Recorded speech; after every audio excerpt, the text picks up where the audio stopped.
안녕하세요. 화학교사 박가혜입니다. OT 시간에 말했던 것처럼 화학 1 수업을 하기 전에 통합과학에 해당하는 화학 내용을 먼저 다 배운 후에 화학 1으로 넘어가도록 하겠습니다. 따라서 오늘 첫 번째는 물질과 규칙성 단원이고 교과서로는 30페이지에 해당하는 내용입니다.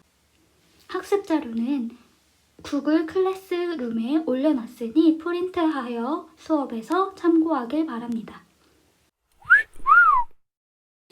자, 먼저 첫 번째 단원부터 같이 볼까요? 어려운 내용은 없고 우리 주변에서 원소들이 다양하게 쓰이고 있다라는 내용을 시작으로 이야기를 해보도록 할게요. 보면 우리 주변에는 다양한 원소들이 존재하고 있습니다. 그래서 인체를 보면은 우리 인체는 물로 대부분 이루어져 있다고 하죠. 그래서 수소, 산소, 지각은 규소, 산소, 그리고 바닷물은 우리 염화나트륨이라고 많이 얘기하죠. 염소, 나트륨이 있고 공기는 우리 대부분 산소라고 생각하기 쉬운데 제일 많은 건 질소라는 사실. 그 다음에 아르곤, 이산화탄소 등등이 있다. 이런 다양한 원소들로 우리 주변이 이루어져 있더라라는 거예요.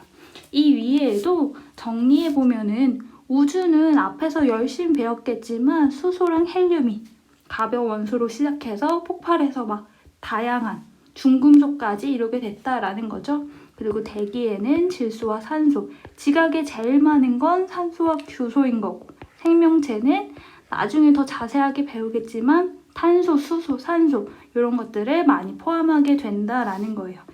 이때 이런 내용들보다 선생님 더 중요하게 생각하는 부분은 원소라는 정의를 얼마나 잘 이해하고 있는가인 것 같아요. 원소라는 것은 얼마나 잘 이해하고 있는지 볼게요. 원소라는 것과 원자라는 것의 차이에 대해서 설명할 수 있나요? 원소와 원자는 같은 거예요? 다른 거예요? 다른 거죠. 어떤 차이점을 가지고 있죠? 이렇게 물어보면 명확하게 말할 수 있는 학생이 얼마 없어요. 그래서 여기에 그림으로 표현해 볼게요. 모형으로 나타낸다면 물 분자를 주로 이런 모양으로 그릴 수 있어요. 선생님 얘는 미키마우스를 닮았다고 해서 미키마우스 모양이라고도 많이 했었는데 자세히 보면은 큰 동그라미, 작은 동그라미 두 개 있죠. 알고 있을 거예요. 물의 화학식은 H2O. 이때 산소, 큰 동그라미가 산소, 작은 동그라미 귀에 해당하는 부분이 수소가 되겠죠. 선생님 지금 물 분자를 몇 개 그린 거죠? 2개 그린 거예요. 이렇게 분자로 따진다면 물 분자는 이 네모 박스 안에 2개 들어있어요. 그런데 원자는 몇 개 들어있지? 라고 물어본다면 이렇게 나타낼 수 있어요. 하나, 둘, 셋, 넷, 다, 여. 6개가 있다라고. 즉 다시 말하면 원자는 입자라는 거예요.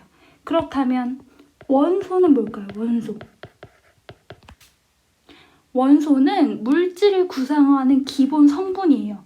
이미 여기 수소 있고 이미 저기 산소 있으니까 기본 성분. 다시 말하면 우리 쉽게 종류로 이해할 수 있을 것 같아요. 그래서 수소라는 것과 산소라는 것 몇 종류? 2종류가 있는 거예요. 원소는 2개. 라고 이 네모 박스에 있는 물 분자 2개를 정의 내릴 수 있는 거예요. 여기까지 알겠죠?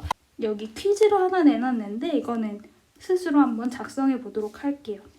산소와 수소가 결합해서 물이 되는 화학 반응식 적어볼게요. 산소와 수소가 결합해서 물이 된다. H2O. 이때 화학 반응식은 화학 반응 전과 후 원자의 개수와 종류에는 변화가 없어야 된다. 따라서 개수, 앞에 쓰는 숫자 개수를 맞춰주면 2라고 쓸 수 있겠죠. 혹시 이 부분이 안 된다면 중3 내용을 다시 복습하고 오도록 할게요.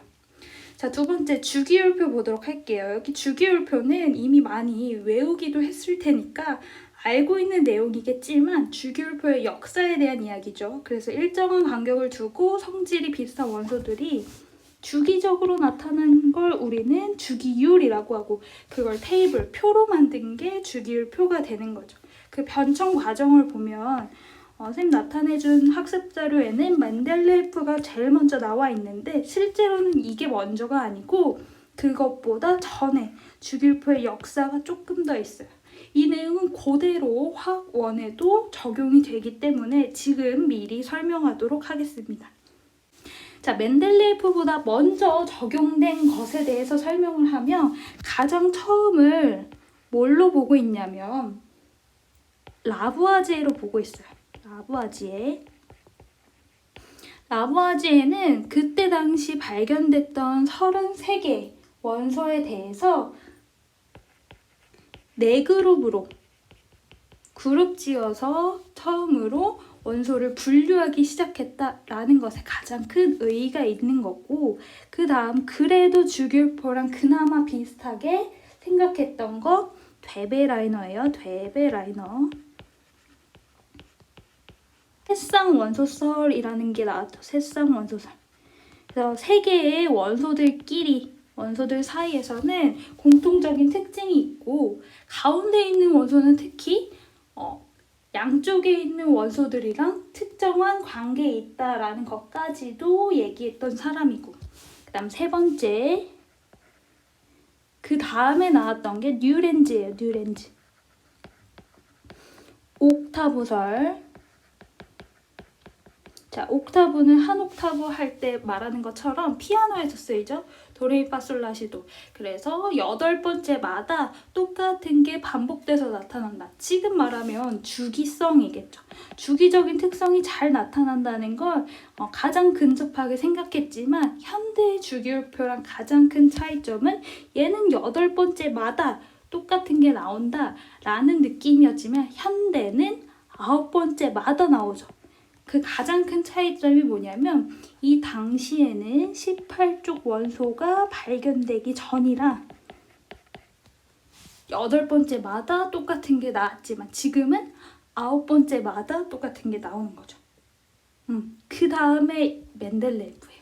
자, 가번으로 가서 같이 볼게요. 멘델레예프의 주기율표는 이때 당시에 63개의 원소를 어떤 기준으로, 이게 중요한 거죠. 어떤 기준? 원자량이 증가하는 순서에 따라서 배열하고 성질이 비슷한 원소들이 주기적으로 나타나는 것을 발견해 당시 채우지 못한 곳이 있으면 얘를 뭘로 두고?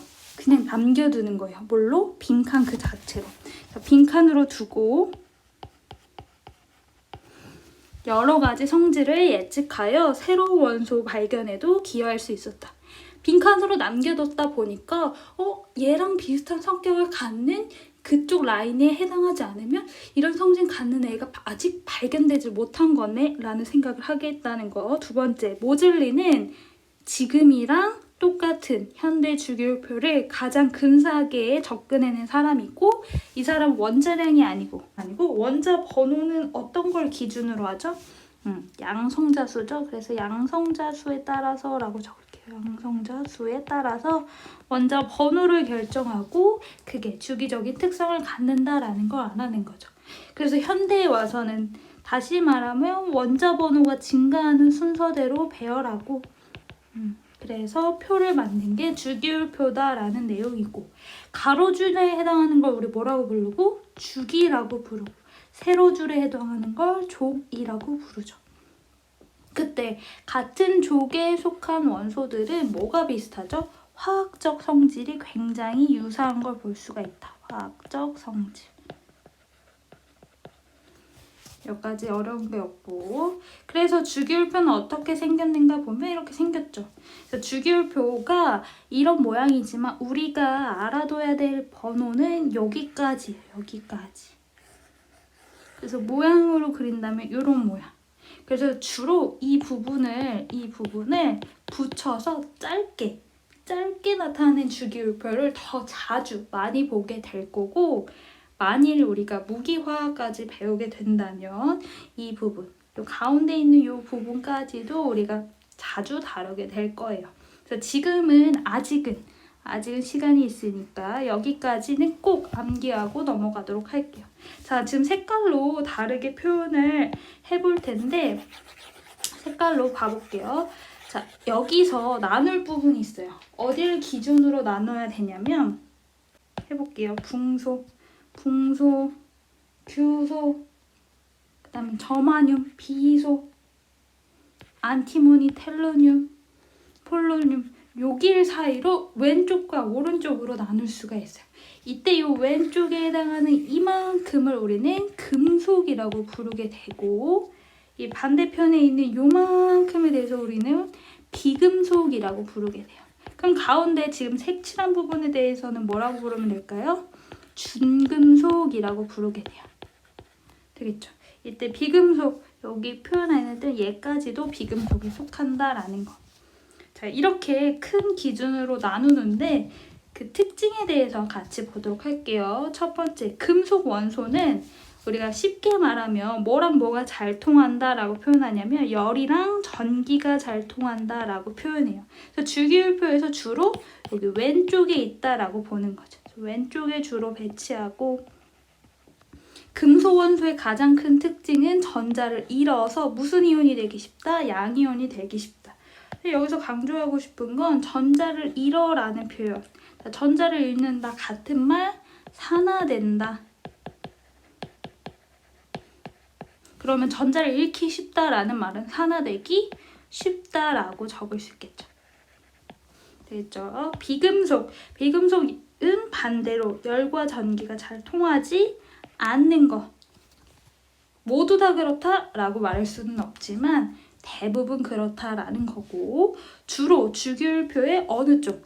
이쪽이었으니까 어디? 오른쪽에 위치하더라. 오른쪽. 그래서 적을게요. 오른쪽에 위치하고 전자를 뭐 해서? 얻어서 음이온이 된다. 얻었다 뭐라고 고치면 될까요? 얻었다. 반대로 환원된다 라고 하는 거고, 얻기 쉽다라는 건 환원되기 쉽다라는 뜻이에요. 자, 탐구학습 같이 보도록 할게요. 금속 원소들의 공통적인 성질을 알아보기 위해서 몇 가지 금속을 가지고 실험을 하게 되는데, 이때 사용하는 금속 리튬, 나트륨, 칼륨, 화학식 적어볼게요. 리튬, 나트륨, 칼륨 이런 것들을 가지고 실험을 하는데, 애초에 이 리튬, 나트륨, 칼륨이 이런 식으로 들어있어요. 우리가 솔트 해가면서 소금 근데 라면 많이 먹고 자면 나트륨의 섭취를 줄여야 된다라고 표현하는데, 이때 나트륨은 NA가 아니고 NaCl을 말했던 건데, 그 중에서 나트륨의 영향이 커서 우리가 나트륨 Na 플러스의 영향에 대해서 그렇게 말했던 거고, 실제 Na 그 자체는 고체 상태죠. 그리고 얘는 금속이기 때문에, 자, 금속하면 떠오르는 이미지 이렇게 고체 상태고 은색깔, 광택이 나는 어떤 물질. 근데 얘는 어떤 액체 속에 이렇게 보관이 돼요.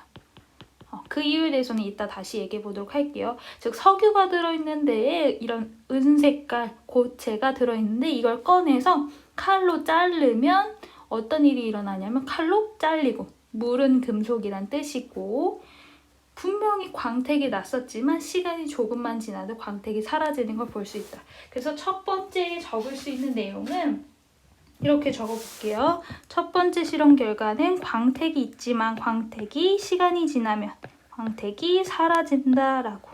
사라짐. 자, 두 번째. 이제 이런 애들을 물이 들어있는 시험관 안에다가 이 조각을 조금 떨기는 거예요. 근데 이때 이런 금속들의 특징은 밀도가 물보다 작아서 물에 뜨게 되고, 이 위에 물에 뜬 다음에 반응을 엄청 격렬하게 해서 스파크가 튀기기도 해요. 이런 식으로 반응을 하게 되는데, 여기 사용된 리튬, 나트륨, 칼륨 모두 다 반응합니다. 그래서 물이랑 뭐 한다? 반응하더라 라는 거예요. 이때 이 화학 반응식을 쓸 수 있다면 베스트죠. 이 리튬, 나트륨, 칼륨을 묶어서 금속이라서 우리 M이라고 쓸 수 있어요. 메탈, 금속은 물에 넣으면 H2에 넣으면 화학 반응을 하게 되는데, 어떤 식으로 반응하냐면 기체가 나와요. 보글보글 거리면서 기체가 나오고, 이때 이런 식의 화학 반응이 일어나요. 자, 개수를 맞춰준다면 이렇게 써볼게요. 이렇게. 자, 왼쪽 오른쪽 금속 2개 맞고 수소 4개 맞고 산소 2개 맞죠? 자, 이렇게 화학 반응식 썼을 때 뭐가 나오는 걸 볼 수 있어요? 수소 기체가 발생한다는 걸 볼 수 있고 MOH죠. 이 OH는 물에 녹아서 OH-가 나오게 하니까 염기성이 되겠네요. 염기성. 자, 염기성인지 아닌지 확인하는 방법. 누굴 넣어줘요? 지시약. 자, 지시약 중에서 염기성 확인하기 제일 좋은 지시약 이름은 페노프탈렌. 그래서 페노프탈렌 넣었을 때 무슨 색깔? 뭐 분홍색, 뭐 보라색, 붉은색 상관없어요. 그런 붉은 계열의 색깔이 나타난다면 염기성을 띄었구나라는 걸 알 수 있고, 자, 이 실험을 3가지 다 했을 때 다 반응하는데 반응성이 다르죠. 그래서 반응성을 적는다면 가장 격렬하게 반응하는 것은 칼륨, 그 다음은 나트륨, 그 다음은 리튬이 됩니다. 자, 2번째 실험은 비금속 원소를 실험하는 거예요. 플로린, F, 염소 Cl, Br 는 모두 수소와 반응한다. 이때 수소는 수소 기체를 말하는 거죠. 수소와 반응한다. 마찬가지로 나트륨 Na와도 반응한다. 자, 공통적인 특징 뭐 있어? 이거 모두 다 뭘 알 수 있어요? 1번과 2번을 통해서. 여기 말했던 F, Cl, Br 얘네들은 모두, 즉 비금속 원소들은 모두 수소랑도 반응하고 뭐랑도 반응했다. 나트륨이랑도 반응했더라.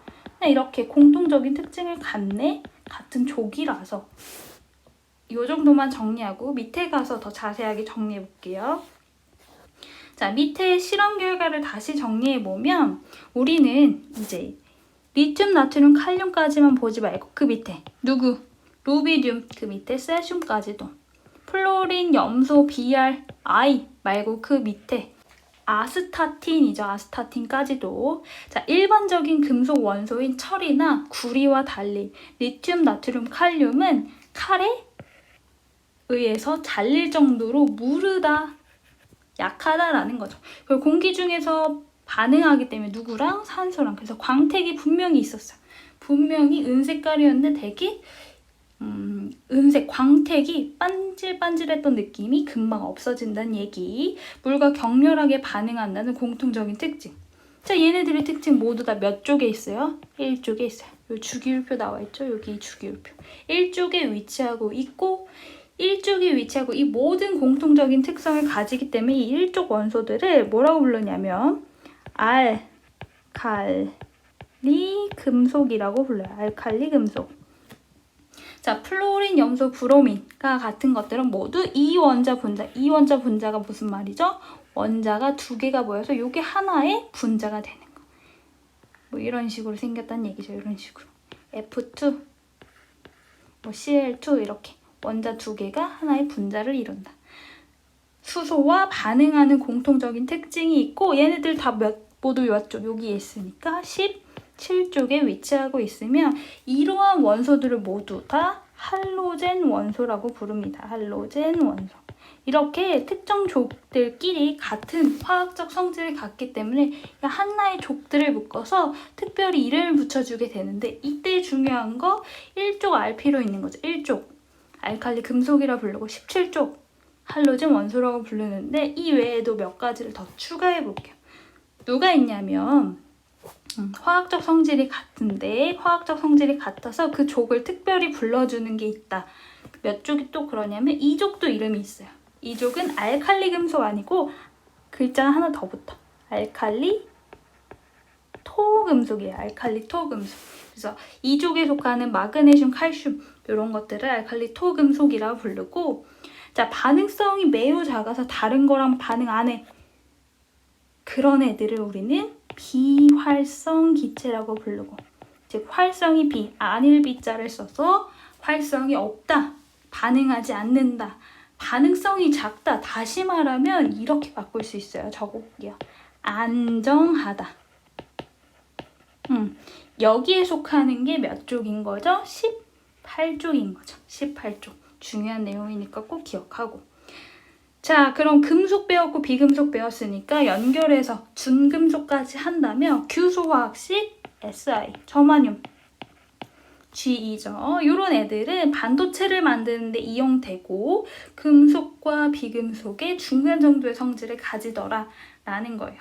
그래서 우리가 금속은 도체, 전류가 흐르는 성격이 있고 비금속은 그렇지 않은 성격이 있는데 중금속은 그럴 수도 있고 아닐 수도 있으니까 이 성질을 이용해서 반도체에 많이 쓰이더라 라는 거예요.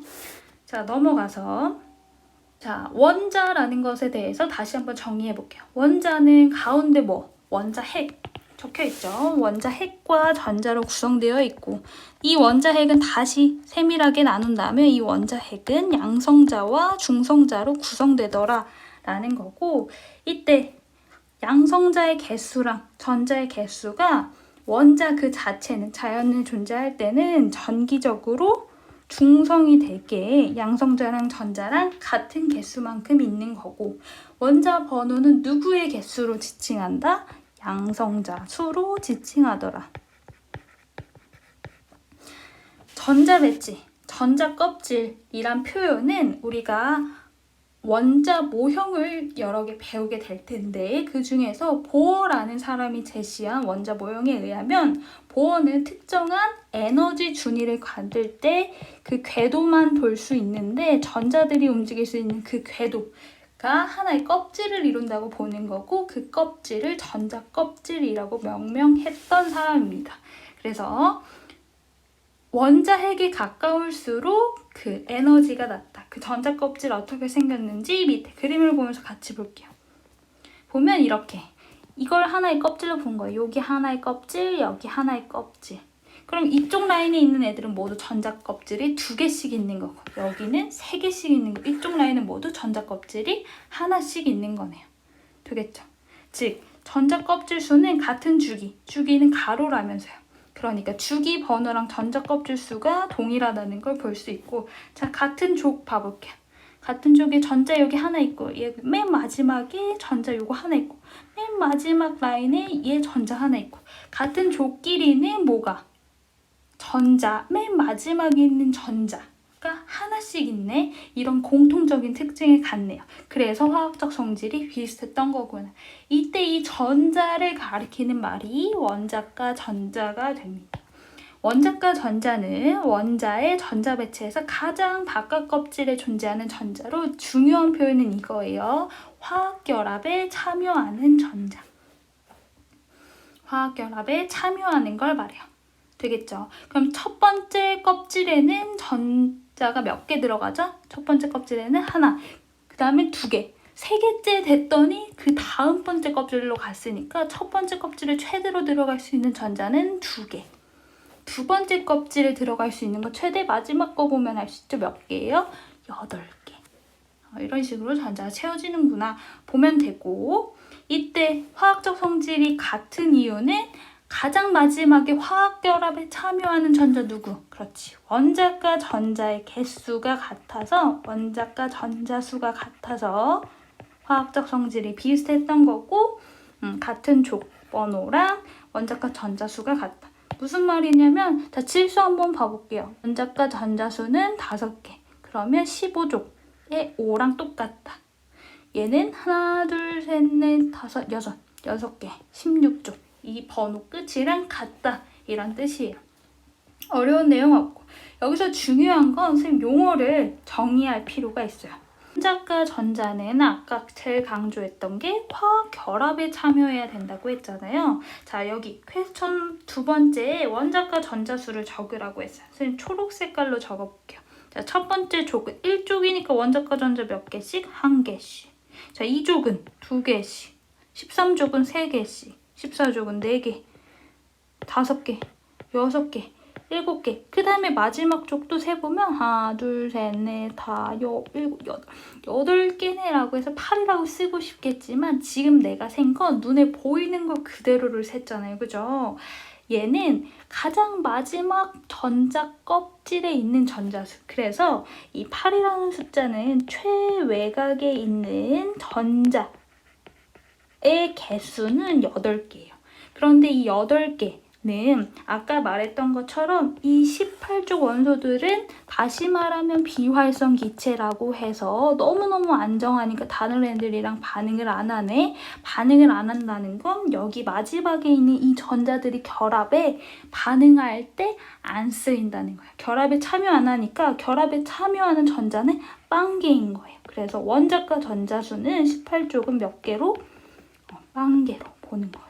그래서 그거를 나타낸 그래프가 여기에 있는 거죠.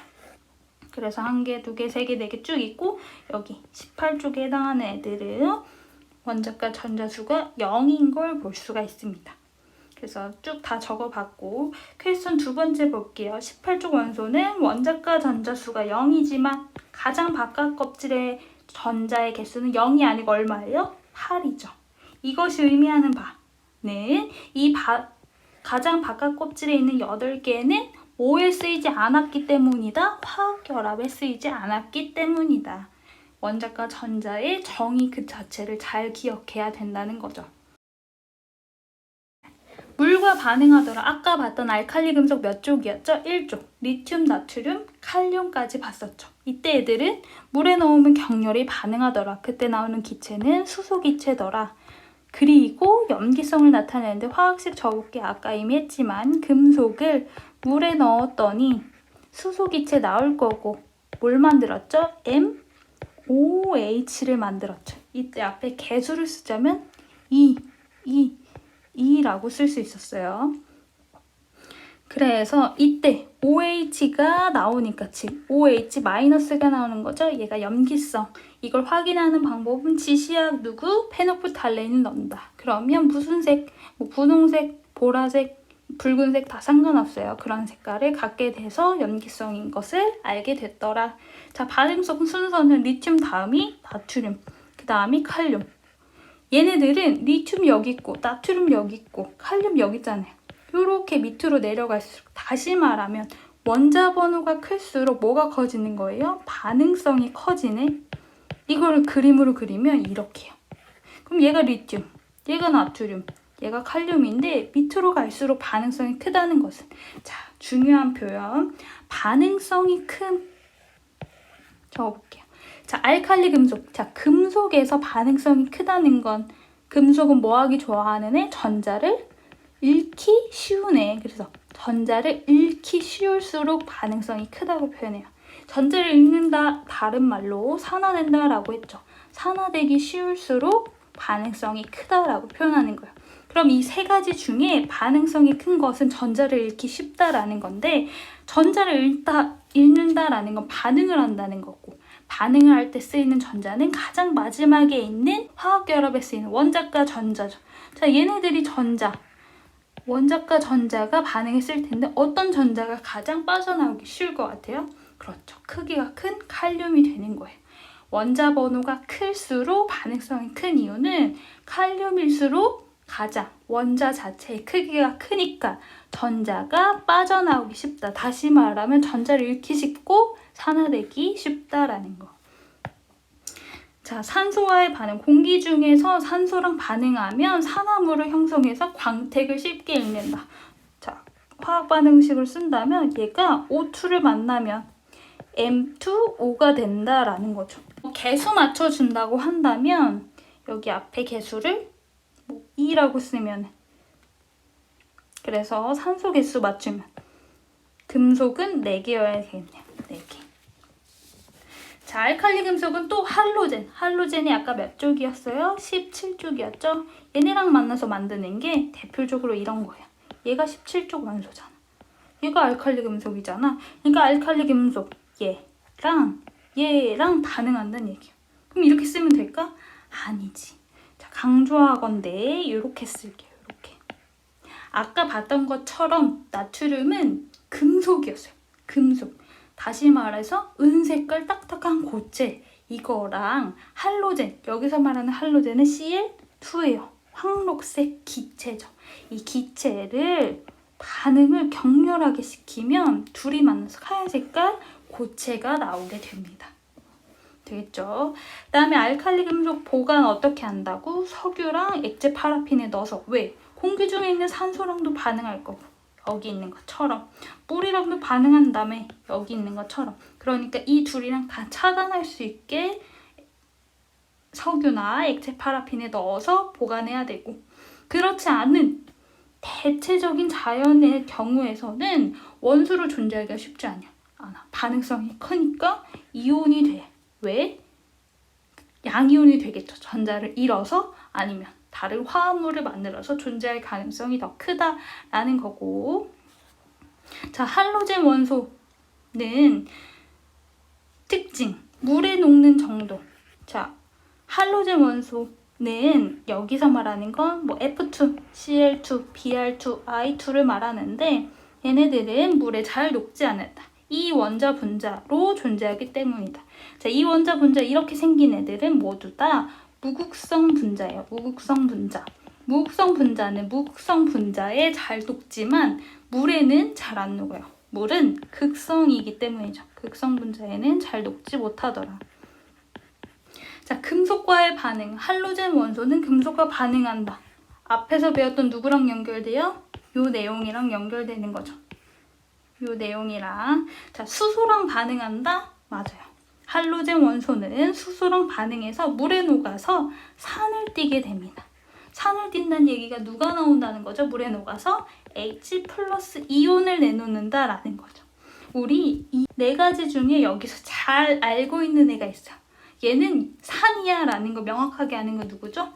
염산이잖아요. 염산. HCl. 맞아요. 이때 반응성, 즉 산도가 제일 큰 거는 HI로 갈수록 산도가 커져요. HCl에서 HF 사이는 진짜 갑자기 커지고. 그 이유는 뭘까요? 수소 이온을 내놓는다며. 그런데 수소는 엄청 작은데 이 밑으로 갈수록, 즉 FCl, BrI 같은 족인데 이렇게 밑으로 가는 거잖아요. 밑으로 가면 갈수록 원자의 크기가 커지니까 수소는 엄청 조그만한데 원자, 다른 결합할 원자가 갑자기 너무 커버리면 결합하기가 어려워서, 나중에 배우게 되겠지만 오비탈의 중첩, 겹쳐지는 현상이 잘 일어나지 않아서 H가 빠져나가는 게 더 쉬워져요. 그래서 산도가 세지게 될 수밖에. 자, 네 번째, 할로젠의 반응성 순서는 원자 번호가 어떨수록, 적어볼게요. 작을수록 반응성이 크다. 원자 번호가 작은 게 F겠네요. F, Cl2, Br2, I2, 이렇게 반응성 순서가 존재하더라라는 거예요. 자, 요거랑 관련된 게 옛날에는 문제집에서 많이 다뤄졌었는데 요즘 많이 빠져서 예를 들어서 적어줘 볼게요. Cl2를 이 Br-랑 반응시키면 Br2 이 Cl-가 되겠지만 Cl2는 F랑 반응시켰을 때는 반응하지 않는다라는 거예요. 이게 뭔 말이냐면 이런 식으로 반응시켜요. CCl4라는 사염화탄소, 얘는 무극성 분자고 이 물층에는 Br-가 존재하는 거예요. NaBr로 존재하겠죠. 실제로는. 자, 여기에 Cl2를 넣어주는 거예요. 그렇게 된다면 반응이 일어나서 Cl2가 이 밑에 NaCl로 바뀌고 요쪽이 Br2로 바뀌어요. Br2는 무슨 색? 젓갈색. 그래서 여기가 분명히 무색, CCl4는 색깔이 없어서 무색이었는데 Br2가 되면서 젓갈색으로 바뀌게 돼요. 그러니까 반응이 일어났구나. 그렇단 얘기는 Cl2가 Cl-로 읽는 게 더 좋네? 다시 말하면 전자를 뭐 하는 게 더 좋아? 얻는 게 더 좋아. 정리해볼게요. 다시 말하면 할로젠의 반응성이 크다라는 것은 아까 전자를 잃기 쉽고 산화되기 쉬운 거라면서요 라고 생각했다면 오산이에요. 비금속에서 반응성이 크다는 얘기는 전자를 뭐 하는 게 좋은가요? 여기서는 얻는 게 좋은 거죠. 전자를 얻기 쉬운 거고, 전자를 얻는다 다른 말로 환원되는 거죠. 환원되기 쉬운 거. 그러니까 CL이랑 BR 중에서 CL이 더 마이너스, CL 마이너스로 존재하려고 한 거니까 CL 마이너스가 BR보다 반응성이 큰 게 맞는 거죠. 그런데 CL보다 F가 더 반응성이 크니까, 즉 얘는 이미 음이온 상태인데 얘가 F2 무극성 분자로 반응을 하지 않겠죠. 왜? 전자를 잃어야 되는데 전자를 잃기 싫어. F가 더 전자를 얻기 좋아하는데 이 반응은 진행될 수가 없는 거죠. 그래서 반응성 순서는 원자 번호가 작을수록 크다. 여기서 반응성이 크다는 건 비금속에서의 얘기니까 전자를 얻기 쉬운 거고 환원되기 쉬운 걸 의미한다. 까지 정리하면 될 것 같아요. 네, 오늘 수업은 이렇게 마무리 짓도록 할게요.